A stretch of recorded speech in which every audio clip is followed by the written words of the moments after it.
welcome to the second lecture for Module 4.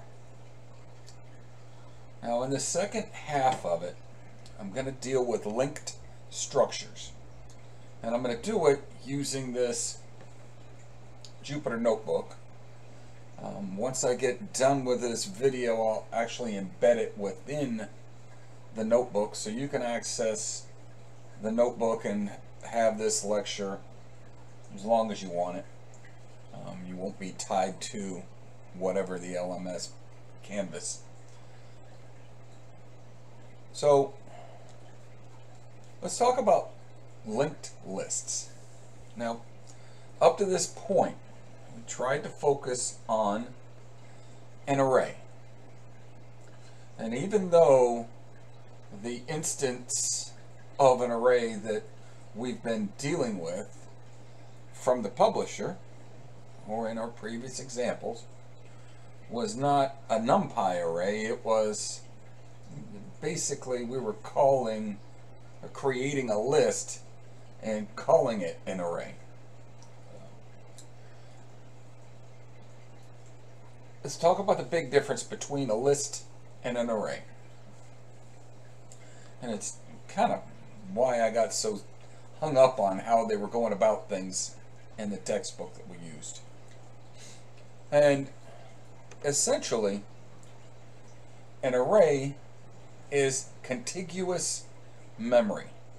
Now, in the previous examples, I said that means it's like I've got a group of storage units. They're each right next to each other. Now, an array is contiguous. A list is non-contiguous. Now, even though we don't have a formal pointer in Python, a list is essentially the addresses of where we've stored things. It's in storage unit 5, storage unit 9, storage unit 14. Now, if we think about these two structures, which one do you think is easier to get to? All our items in one contiguous row or sequence, or having to run over different areas of RAM or our memory to find this data?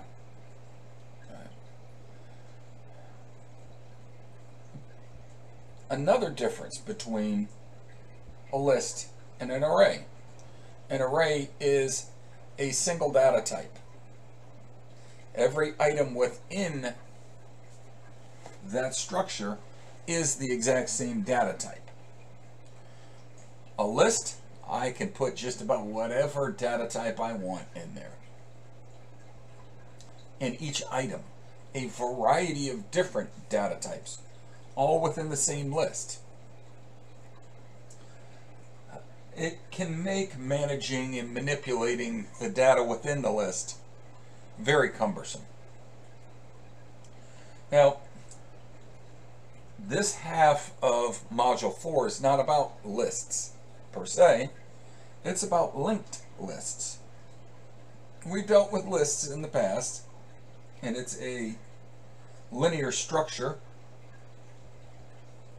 We look at it and we see it looks like it's sequential, even though we know now in memory it's not, but it is indexed sequentially.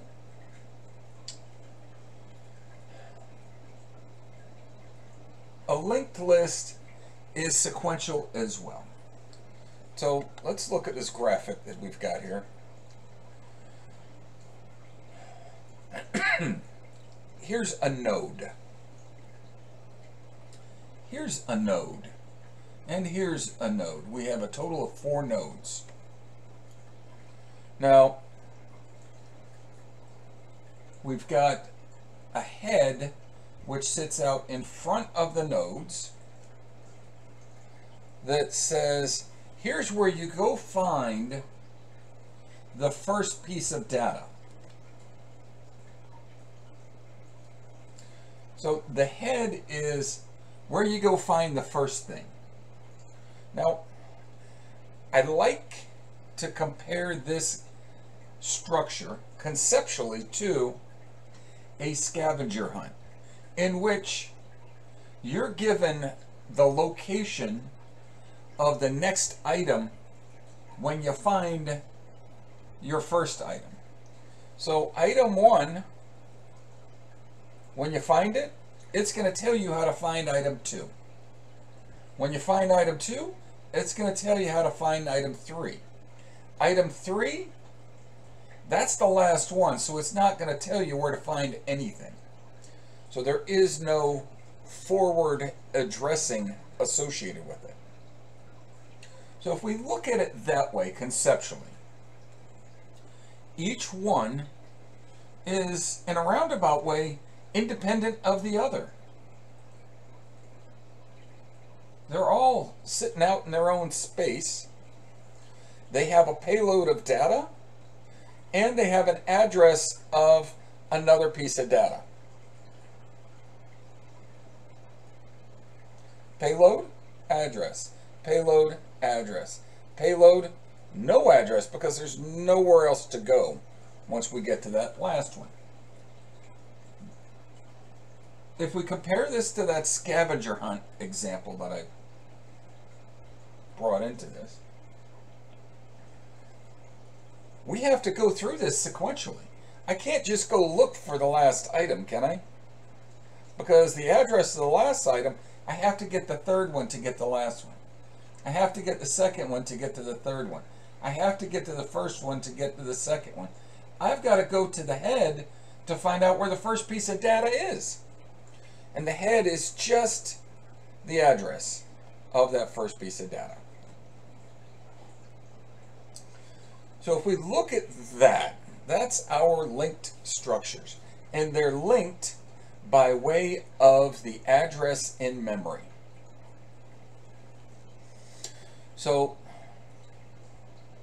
we can create a class for a node. Each one of these is a node. And we talk about there's two things that this node has. It has data. We stored something there. And it's got next. It's got a next attribute associated with it.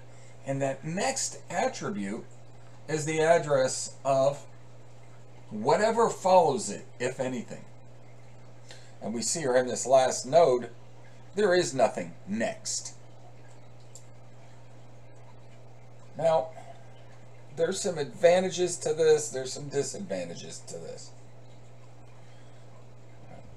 Advantages? I don't have to have contiguous memory. Disadvantage? I don't have contiguous memory. So it's a double-edged sword there. Can I access these things randomly, like an array? No, I can't. I have to access them sequentially. If I have to access them sequentially,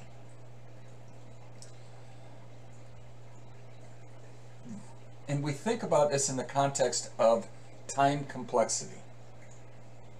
If I have to access this sequential structure one item at a time, I can't randomly go in and grab any one of them.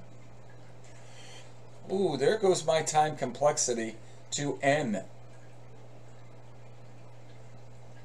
There's not an efficient way to go in, with the exception of I can go into the beginning, and we'll talk about that as I go through different ways to navigate this linked list.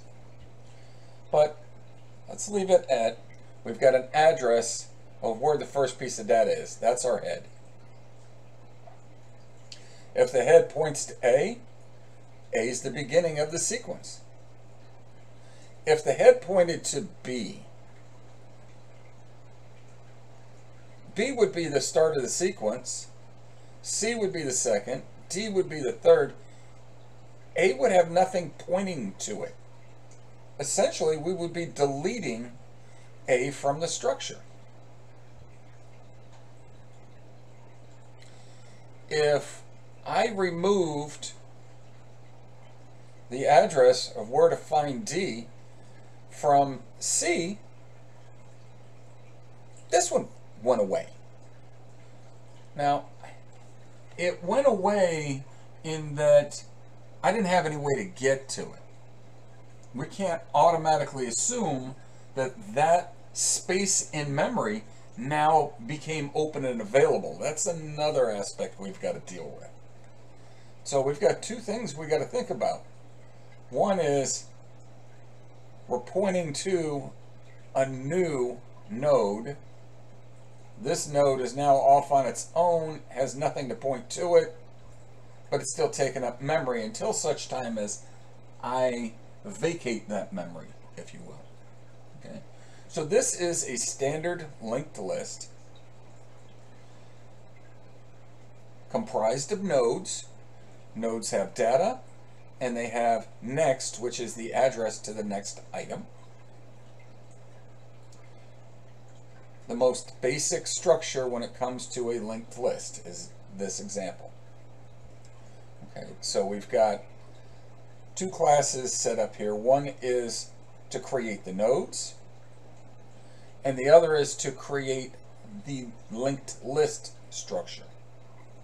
So essentially there are two different classes. One class is to configure the node. Then we've got that node object becomes a component within the linked list object. So if we're going to deal with this structure, we've got to look at why would I want to use it? Why would I not want to use it? What are the time complexities associated with different operations? And let's go look at insertion. If I want to insert a new node into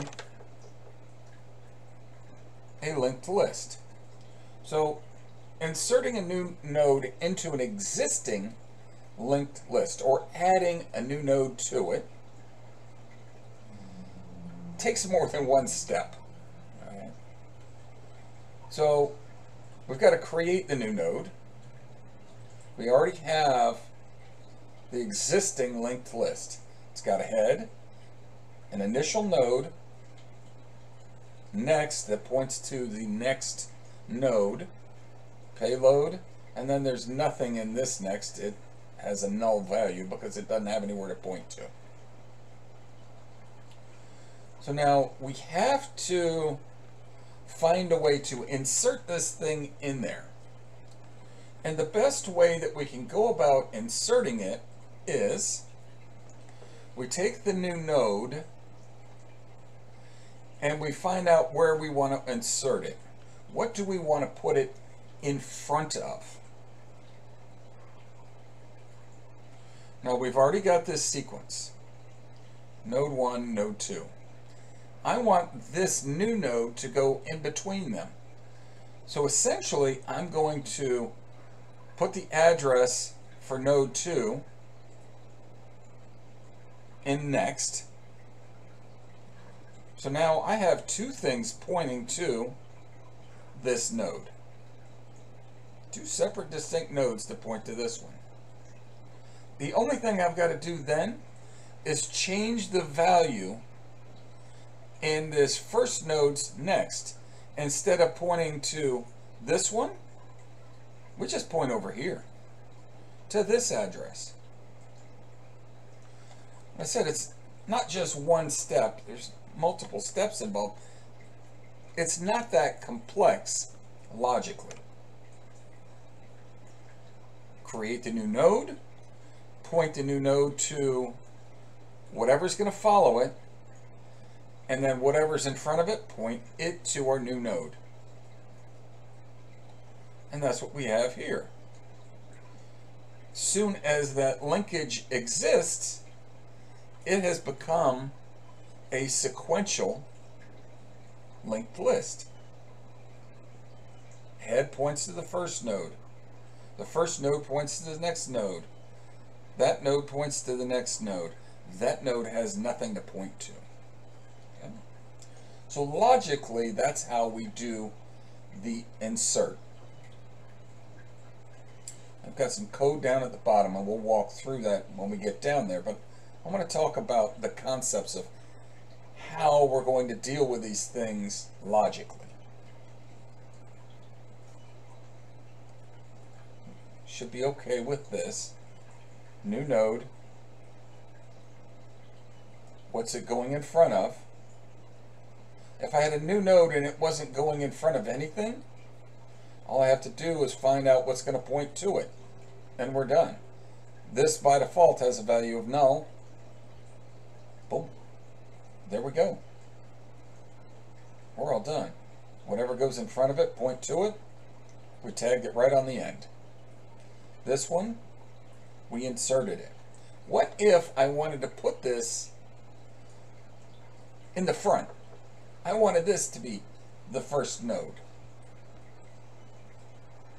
Well, essentially it's about the same thing. Instead of having this new node point to the second node, or existing second node, we just have this point to the first node, and then have the head point to this one, and that would insert it in here. So that's the logic behind insertion. Insertion time complexity is n. However many items we're dealing with, that's worst case scenario time complexity. So let's look at deletion. And look at here. We're going to have that same linear time complexity. So when it comes to deletion, we have an existing linked list. It has a total of 3 nodes, a head at the front. The last node is pointing to nothing, none, no. And I want to remove this second node, the target node. Now this, it can be a little bit more efficient because I find the one that I want to get rid of. I need to know a couple of things. What it's pointing to. And I need to know what's pointing to it.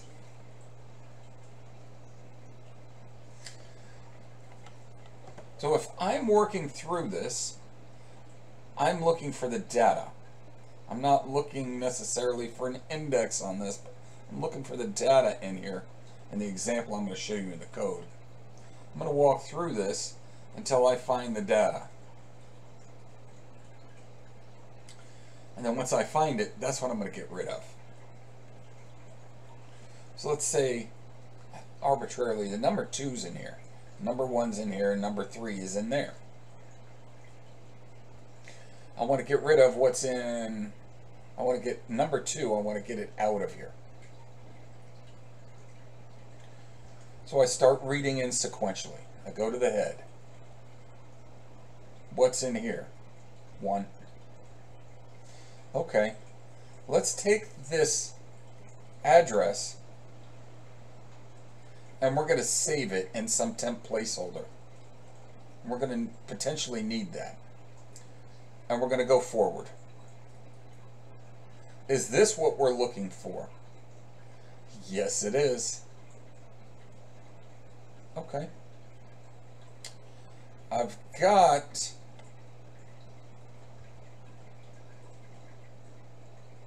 let me back up. What I really wanted was I wanted to save this. So when I get into this, I get the head, I save that address in the head, I save that in my temp. I read this. Is that what I'm looking for? No. That's, when I say temp, I'm going to call it previous, or PREV. So that address that I got from here is stored in previous.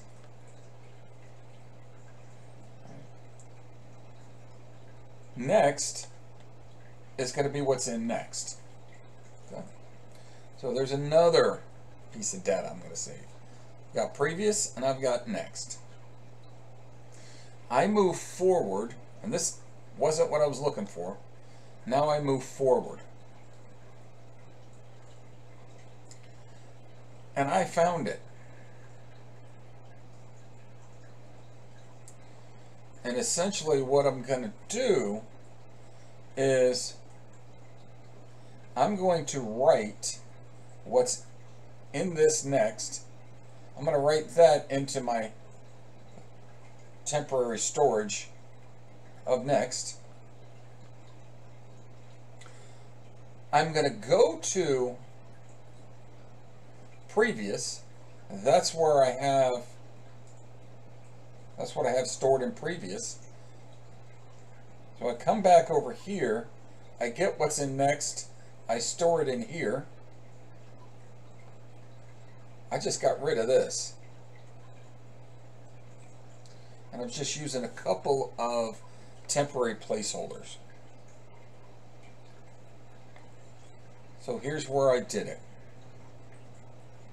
Came here, I found this. Said, you know what? That's the one I want to get rid of. Get this piece of data and write it here. I should say, get this next and write it here. Not a piece of data, because the data is in that payload here.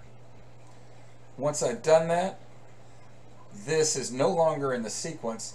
We just need to go and get that out of memory. Just deallocate that memory.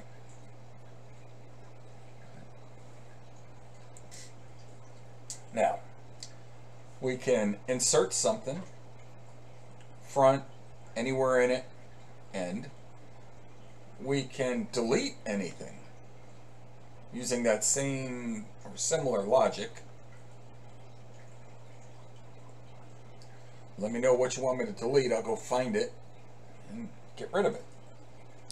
Point whatever's in front of it to what's behind it. Now this next part, we're going to talk about reversing a linked list. Let's change the order on what's there. The time complexity on it, no matter how we look at it, is n. What was the time complexity of deletion? N. Time complexity of insertion? N. So it's linear no matter how we look at it. We can't get down into a logarithmic time complexity on this. At least, but we don't see one yet.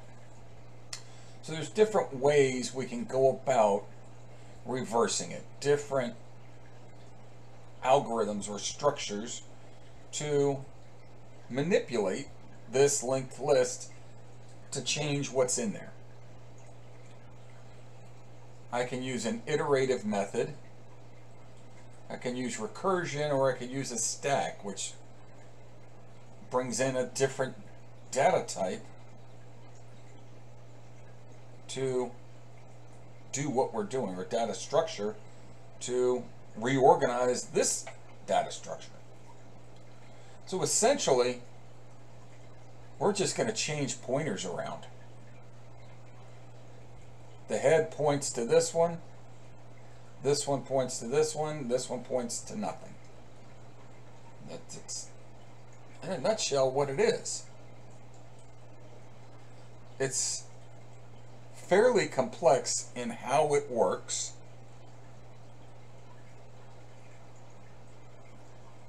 The visual that I've got here makes it look like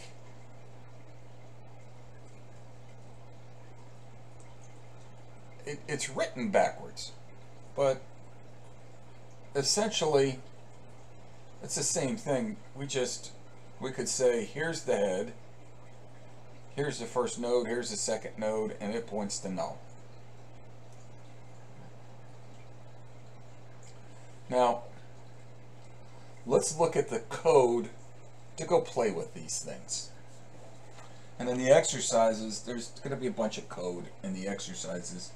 The exercises want you to use code you saw in an example.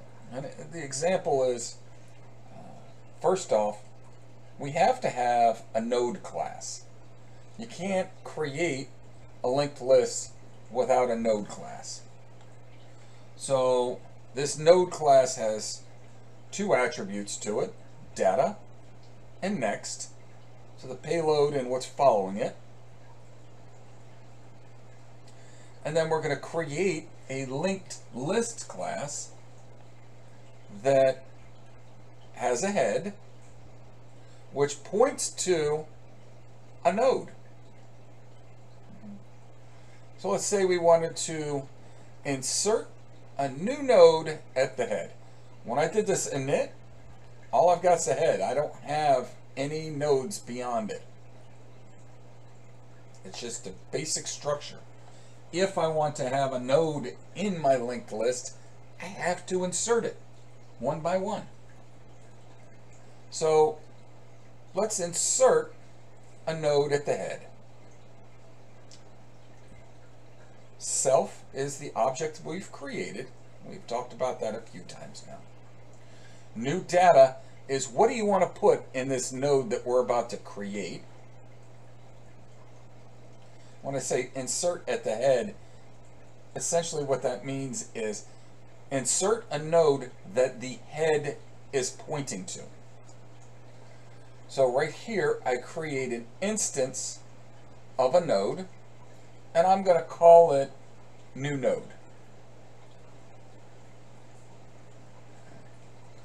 This new node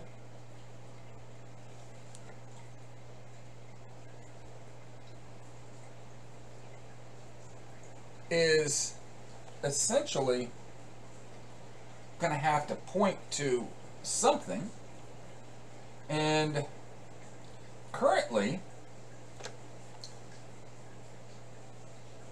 what's the head point to?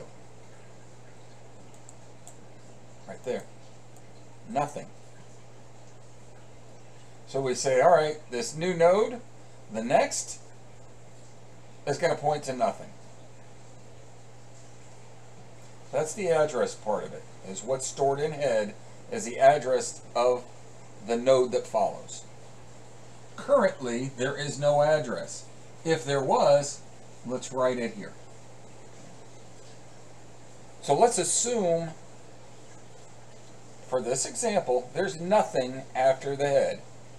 We're putting the first node in. None goes there, so this node we've created points to nothing. The head points to our new node.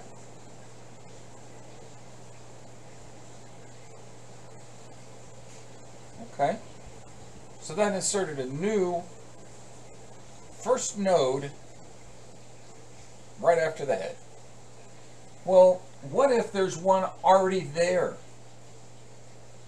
Let's say there's one node in our linked list, and I want to go in and insert this new node that I'm about to create in front of the one that's already there at the head. We're going to use this same function. What data do you want to put in there in that first node? Let's create our instance of a node, and we're going to call it new node. What is the head pointing to? Let's have the new node point to it. Have the head point to the new node. That's the logic behind it. It's not that bad. It really isn't that bad. So that's the insert at the beginning. Insert at the end. I'm going to jump down to that. Conceptually, it's about the same thing. We're going to create a new node and put in it the data that we got. If the head is empty, then point to the new node and we're done. Well, let's say there's already something there that the head points to. If there's already there something that the head points to, then we're going to create this temporary placeholder and say, what's the head point to? Last. While last.next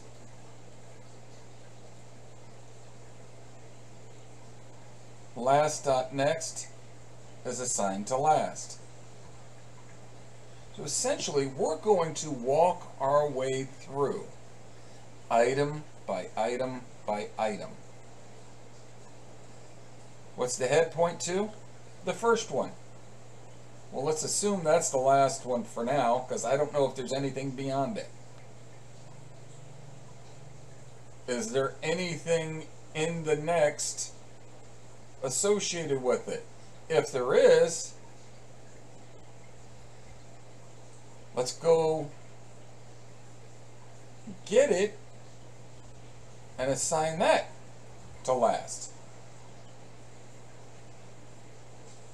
So if it's pointing to something, that's the new last. We come back up. Does that next position point to something?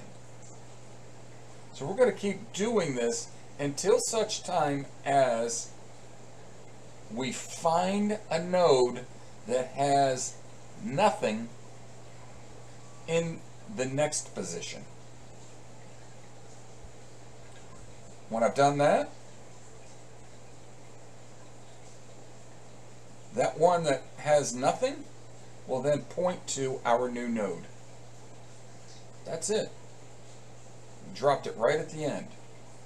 Now, knowing that, what we just did here, we walked item by item through this linked list until we found one that met a specific criteria. And the criteria was that there was something in next. Well, what if our criteria was that the data was a specific piece of data? We're not looking at what's in next. Let's go look at what's in data. And when I find a specific value, I want to insert this right there. Well, that's the example that we did up here on the insert. I came up till I found a specific piece of data. I took my new node and I pointed to it. I took the next from before it and pointed to it. I just inserted it anywhere that I want. I just need to know, where is it you want me to point this thing? So let's go look at the code for that. We've got insert at the head, and we got insert at the tail. Let's go insert after. I could have insert before if we wanted to, and conceptually it's not far off of what we've got here, but this would have been the easiest one given where we're at and that this is all new to you. So what do I need to know when it comes to inserting after something? I need to know what the new data is, and what do you want me to put it after? Okay. What's the new data, and what does it follow?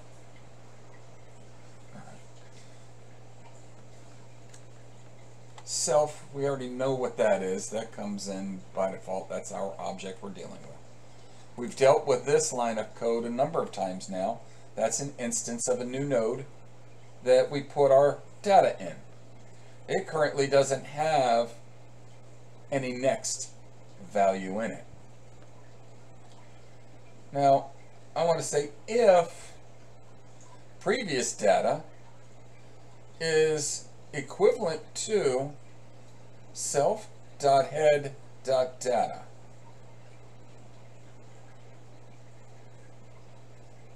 Then our new next node points to self.head.next.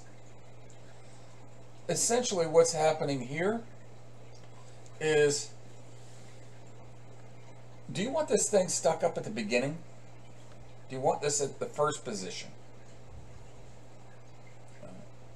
So if previous data is the location of the head, then we're going to have the head point to it, and that's essentially it. So our new node's not going to have anything to point to unless there is a value in the head. So next for the head, what follows the head? Well, let's go ahead and take our new node and say, if there was something there, we're going to put it there. Point to what was first. And then the head will point to it, and we're done. That's if it's going the first position. If it's going anywhere else, well, create a placeholder for head, while whatever head points to is not previous data, meaning it's not going in the first position, it's going somewhere else. Head equals head.next. All right. So that says essentially, go look at the next position. If head is none, there's nothing there. No, we're done. Head.next, meaning what does the head point to? Let's go ahead and have our new node point to that next one.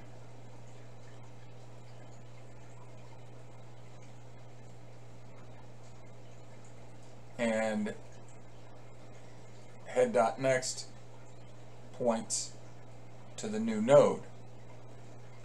Now, how do we know when we're done in this repetition here? While head.data is not equivalent to previous data. Previous data is what we're looking for, where we're going. So we're going to keep going through this until we find what we're looking for. Once we've found it, we're going to get the next off of it, and that'll be our way of inserting. Okay? Now, it all boils down to this temporary placeholder value of head that we've created. This will help us find the value for head. We then do some little swapping here, and we're all good. All right, so that's the three different types of inserts: in the head, in the tail, and anywhere in between, technically including the head. Deleting is about the same. Okay. If the head doesn't point to anything, I got nothing to delete. Throw an error. If what the head points to is what I want to delete, get rid of next, and the head goes away. Now this delete, the way I've got it written here, does not empty the memory for what you've deleted. It just takes it out of the linked list.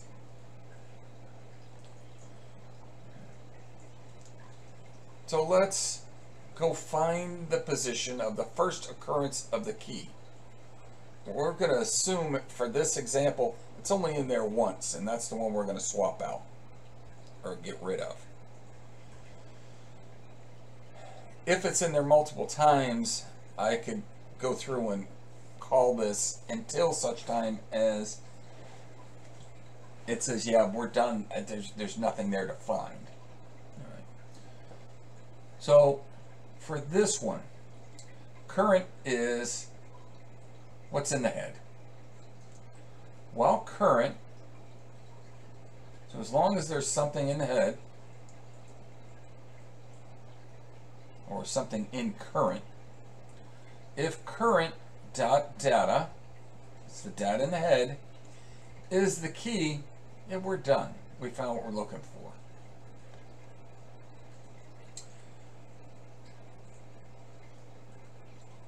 The key is not what's in current. Well, we'll take what's in current, we'll call that previous. Let's get the next, and we'll call that current. So we're moving ahead. What's previous, and where am I at now? And we're just going stepping one after another until we find key. The key is what we're currently looking at. So we've got two variables we're looking for here, or keeping track of, previous and current. So this helps us find what we're looking for. Then what we do,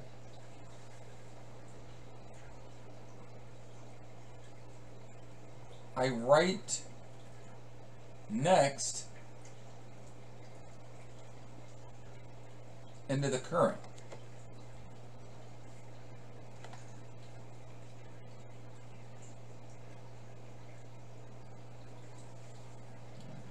If I didn't find the key, throw an error. If I did find the key, current.next equals previous.next. This right here is how we delete. So what is the current one pointing to? Make the one before it point to that one. By doing that, we literally deleted that option from the list, linked list, and we didn't, like I said, we did not delete that value from memory. It still exists in memory, and we'd have to go about clearing that. I'm not going to focus on that right now, more the structure itself. Something we'll deal with in the exercises is looking at the length of the linked structure. Go see what's in the head. Create a counter variable. While probe is not nothing, increase by 1. Probe equals the address of the next one. We keep going. Keep going. Right. This is looking at next, and go grab what's in the next node, next node, until there's nothing being pointed to. And that counts everything as we go, one item at a time. I've got a search function. And in this search function, we dealt with this structure to a degree already. While current is the head, it's not pointing to anything, or it is pointing to something. Let's go through and see, is this piece of data the same as what I'm looking for, X? If it is, true. And in this instance, I'm returning true. I may want to return the place in memory where it exists so I can do something with it. If I didn't find it, I return false. Now here's a reverse function that I talked about. This is kind of ugly, and I didn't want to dig into it. I just wanted to show you, here's how it works, or one option. Here we can go through and print out what's in the list, linked list. And then here's our main where we've got some work getting done. So we create an instance of linked list called list. We're going to insert 1 at the head. So we've got a new node, and we're going to drop it into right after the head, or right there at the beginning. The head's going to point to it. Then I'm going to take and I'm going to insert data, the value 2, in the head. It will go before 1. So when we looked at the linked list at this point, it'll be head 2, 1. And we'll print it out. We're going to insert a 4 at the end, a 5 at the end. Say, how long is it? We're going to delete the node that has a value of 2. Print it out. How long is it? I want to insert, after the node with a value of 1, I want to insert a node with a value of 2. I want to insert, after the node that has a value of 5, a new node that has a value of 6. Same kind of thing. After 2, I want to insert a 3, because I deleted 2. I want to put a new 2 in there. Didn't have a 6, didn't have a 3. Let's go with fill in spaces. And then, you know what? Let's go do a search. Look for 21. Well, we didn't create a node with a value of 21. So it's going to say not found. Do we have one that has a value of 4? Yeah. Is it still in there? It'll tell you if it found it or not. And then we can reverse it. When I run the code, after I insert it in the head, I got a 1. It points to? No. Inserted a 2 in there at the head. It points to 1. It points to no. I inserted those 4 and the 5 at the end. It's got a length of 4. 5 points to no. I got rid of the 2. Length shrunk. I went and inserted some things at certain positions, and now I have 1, 2, 3, 4, 5, 6, and then it points to no. Each one points to the next one. Linked list, the length is 6 after I inserted that 3 after the 2. So once I did this, stretched it out, one more longer, it was 5, and now we're up to 6. Let's look for 21, didn't find it. Let's look for 4, found it. Let's reverse the list. Well, it was 1, 2, 3, 4, 5, 6. Now it's 6, 5, 4, 3, 2, 1, and 1 points to no. The only thing I want to talk about now is it's a concept called doubly linked lists. Now, if we think back to that node that we had before, when we created a node in a singly linked list, a node had next. Well, in a doubly linked list, it not only says what's after it, it has another piece of addressing in the front that says, hey, what's in front of you? So it has the data payload, it has the address of what's in front of it, and the address of what's behind it. If there's a head, that first node doesn't point to anything. We never point to the head. The head points to the first node. That first node points to the second. Second says, hey, the first is before me. So the payloads are a little bigger. The last one has a next value of no. The first one has a previous value of null. Why would I want to do this? Well, there's a variety of ways. So a doubly linked list, when I say DLL, that does not mean dynamic link library. Doubly linked list can be traversed in both forward and backward directions. I can go this way and I can go that way.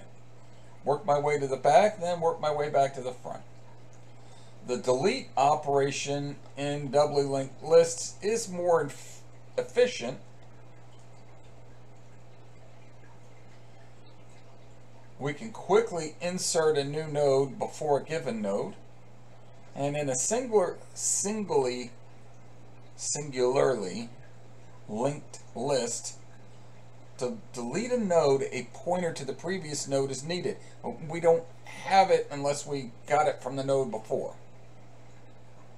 Well, we have it here, so it saves us some time there.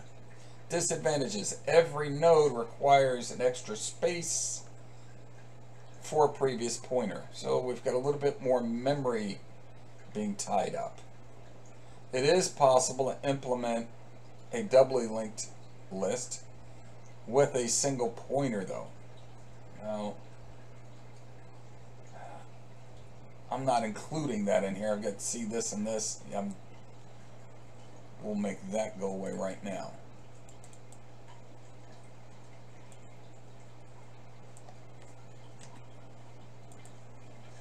All right.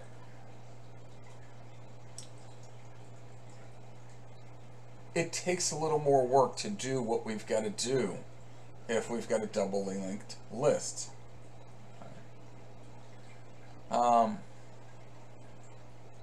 Efficiency on a doubly linked list, well, it's not something I really want to dig into in this. Pretty much depending on what task we're going to do, I can potentially have a constant time complexity with a doubly linked list. Not on every function, but on some functions I can have constant time. So it can be very efficient time-wise, but it takes up more space. But that's not on all. A lot of the functions would be similar in that they would be linear. They would have time complexity of n. Well, that's about it for linked lists. I'll provide a link to this notebook in the course, and I'll embed the video in the course as well as in the notebook. Okay, so we'll see you next module.